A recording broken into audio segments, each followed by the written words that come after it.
guys, kembali lagi dengan saya Almira Dwi Agustin Munadi. Saya dari kelas 11 TKJ 1. Saya sekolah di SMPN Sitomaja. Kali ini saya akan membahas tentang instalasi operator sistem dan manajemen OS. Nah, di sini saya akan dibuat menjadi PPT.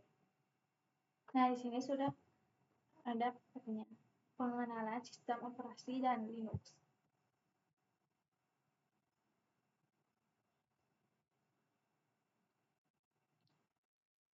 Apa itu sistem operasi Linux?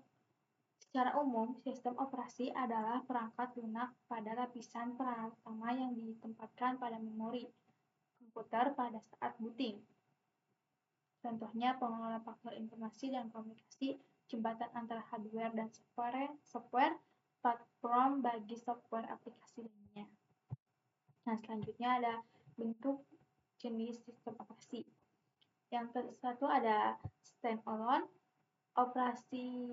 sistem operasi lengkap yang bekerja secara mandiri untuk single atau multi-user. Yang kedua ada live CD, sistem operasi ringan yang berjalan langsung dari media eksternal tanpa instalasi. Yang ketiga ada embedded, sistem khusus yang tertanam langsung pada perangkat tertentu. Yang keempat ada jaringan, dibuat khusus untuk menangani layanan server dan jaringan. Nah, di sini ada standalone PS Live CD. Standalone memiliki fitur lengkap dan berdiri sendiri, dapat menangani multi-user, contohnya Windows, Linux, desktop, dan macOS. Yang kedua, Live CD. Live CD hanya butuh CD atau DVD-ROM tanpa install permanen, sangat ringan. Contohnya Linux Mint dan lainnya. Ada embedded PS jaringan. Embedded sistem operasi adalah ditanam langsung di perangkat, fungsi spesifik tidak bisa berdiri sendiri. Contohnya adalah Java OS atau embedded Linux dan masih banyak lagi lainnya. Sistem operasi jaringan adalah menangani HTTP service, DNS, sharing perintah, dan database. Contohnya Red Hat dan Cloud Linux. Dan ada lagi lainnya dan sebagainya. Di sini ada open source versus closed source. Closed source adalah kepemilikan dan lisensi dikontrol ketat oleh individu atau lembaga. Contohnya Microsoft, Adobe, dan Apple. Di sini ada open source. Open source adalah lisensi bebas dikembangkan bersama komunitas, kode sumber terbuka untuk publik. Open source juga tidak selalu gratis, namun memberikan keleluasaan dalam pengembangan. Di sini ada Linux Everywhere. Linux bisa ditempatkan di mana saja dan digunakan setiap hari tanpa kita sadari. Contohnya, sistem penerbangan atau real-time sistem operasi, router, internet, atau mikrotik, pembuatan smart TV, web server, dan Android atau kernel Linux. Keluarga distribusi Linux. Nah, keluarga distribusi Linux terbagi menjadi 3. Ada Debian Family, ada Red Hat Family, dan SUSE Family. Debian Family, package manajernya adalah apt. Format installernya deb, contoh distronya adalah Ubuntu, Kali Linux.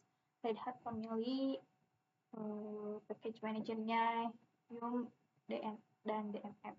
Format installernya RPM. Contoh distronya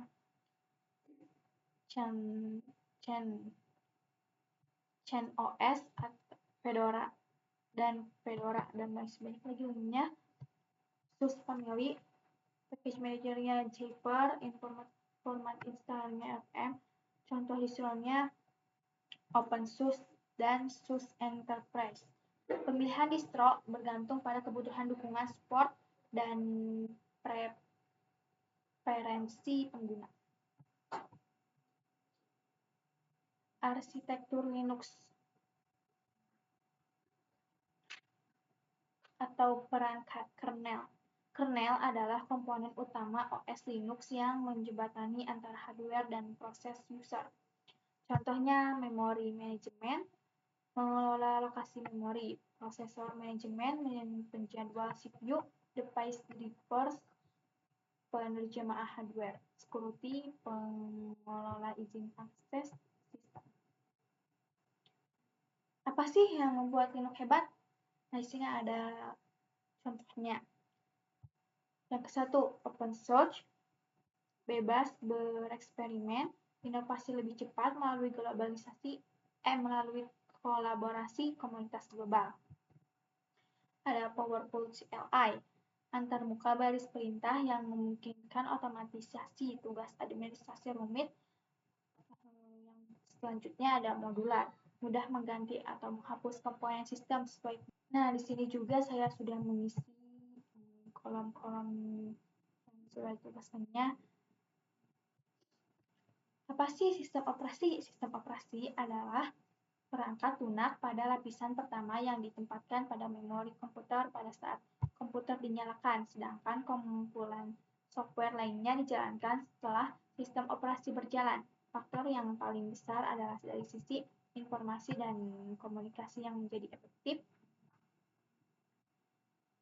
Linux everyday dan everywhere. Linux bisa ditemukan di mana saja dan Linux itu digunakan setiap hari, setiap saat dan tanpa kita sadari di antaranya contohnya seperti sistem operasi penerbangan, untuk internet akses, kemudian bisa pula kita temukan pada pembuatan smart TV, dan untuk website, untuk Android, dan sebagainya. Sebanyak lagi. Nah, di sini ada open source dan closed source. Open source terbuka dan bisa diakses semua orang, pengembangannya dikerjakan bareng-bareng oleh komunitas, bukan dikontrol satu orang atau lembaga, contohnya Linux. Gak harus gratis, tapi bebas dimodifikasi dan dikembangkan lebih lanjut.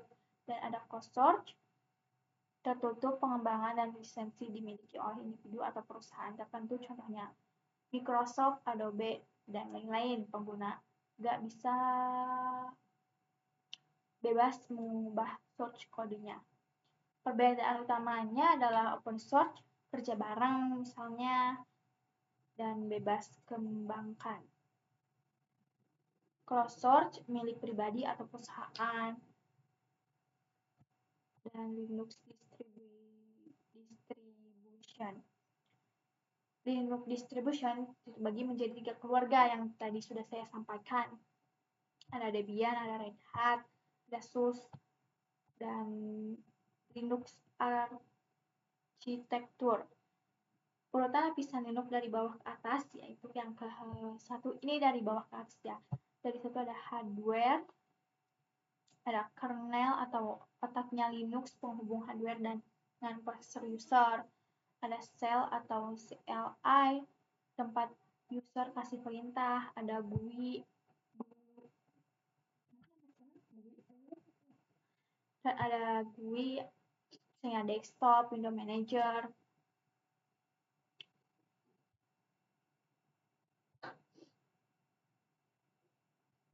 Nah, di sini ada juga CLI dan CLI, singkatan dari Command Line Interface, adalah antarmuka berbasis teks yang menggunakan perintah. Kelebihannya cepat, ringan, dan cocok untuk administrasi sistem serta jaringan. Dan ada juga GUI. GUI adalah Graphical User Interface, adalah antarmuka berbasis grafis yang menggunakan ikon, menu, dan tombol. Kelebihannya mudah digunakan dan cocok untuk pengguna umum.